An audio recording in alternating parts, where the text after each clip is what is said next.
खरं तर श्वेतपत्रिकेची मागणी विधिमंडळात मी ज्याला होते त्यावेळेलाच कोविडच्या श्वेतपत्रिकेची मागणी झाली होती. आता काही सन्माननीय सदस्यांनी अर्थसंकल्पावर बोलताना जो प्रशासक कार्यकाळ होता त्याची श्वेतपत्रिका मागितली. मागणं गरजेचं आहे, ऑफकोर्स मागणं गरजेचं अधिकार आहे आपला. पण मग त्याचबरोबरीनं ज्या वेळेला कोविड काळामध्ये काही कंत्राटं दिली गेली, ती कशी दिली गेली, कोणाच्या मंजुरीने दिली गेली, कारण ते सगळे प्रस्ताव ज्यावेळेला कोविड शमला त्याच्यानंतर ते सगळे प्रस्ताव स्थायी समितीमध्ये कार्योत्तर मंजुरीसाठी आले होते. तेही बाहेर येणं गरजेचं आहे ना.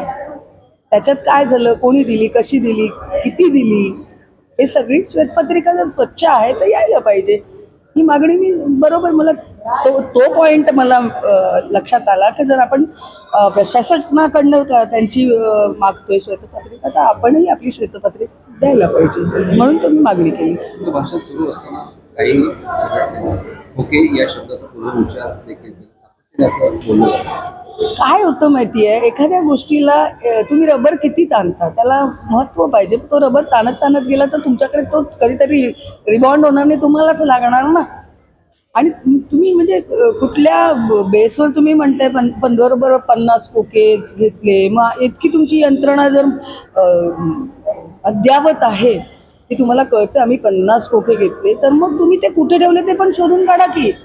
अरे काहीतरी बोलायला लिमिट ठेवाल. एक महिलेला जाता येता खोके खोके खोके तेच बोलणार, मग त्याचं कधीतरी उत्तर देणं गरजेचं आहे ना. कारण कुठेतरी या गोष्टी ज्यावेळेला नाकाभरून पाणी आल्यानंतर आम्ही आमचा बचाव करणार ना. त्यामुळे त्या पद्धतीने जे द्यायचं ते उत्तर मी दिलं. तुम्ही अर्थसंकल्पावरती भाषण करायला उभं राहिल्यानंतर सभागृहात बाहेर निघून गेले. कोण? शिवसेना ठाकरे गटाचे नगरसेवक बरेच निघून गेले. काय त्यांना नाही, त्यांच्या जाण्या येण्याशी माझा काही संबंध नाही. सभागृहात जी उपस्थिती आहे, मला माझं भाषण, माझे विचार मांडायचे होते, ते कोणी ऐकले नाही ऐकले, महापौर होते बस झालं होतं. मला ते गेले का त्याच्याशी माझा काही संबंध नाही किंवा त्याचं मला काही सुखदुःखही नाही. श्री पेडणेकर म्हणले तर श्वेतपत्रिका काढत असतो जे जाधव हेच स्टँडिंग कमिटीचे अध्यक्ष होते.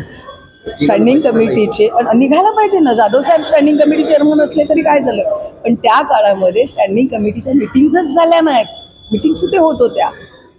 मग जी काय त्या वेळच्या परिस्थिती, ती इन्फ्रास्ट्रक्चरसाठी ज्या पद्धतीनं काढलं गेलं, मग ते खरं आहे ना, चांगलं आहे ना, येऊ दे की ते बाहेर येऊ दे. ते नंतर कार्योत्तर मंजुरीसाठी आलेले आहे. त्याच्यावर कुठेही काही जाधव साहेबांनी कुठली मंजुरी दिलेली नव्हती. त्याला कार्य झाल्यानंतर कार्योत्तर मंजुरीसाठी आलेले आहे. येऊ दे ना श्वेतपत्रिका, मला त्याच्यामध्ये काही प्रॉब्लेम नाही. जाधव साहेब उत्तर द्यायला अगदी खंबीर आहेत. त्यांची उत्तरं त्यांना माहिती आहेत. त्यांचा कार्यकाळ त्यांनी चांगला सांभाळला, त्यामुळे मला अभिमान आहे त्यांचा. त्यांनी तो कार्यकाळ इतका छान सांभाळला.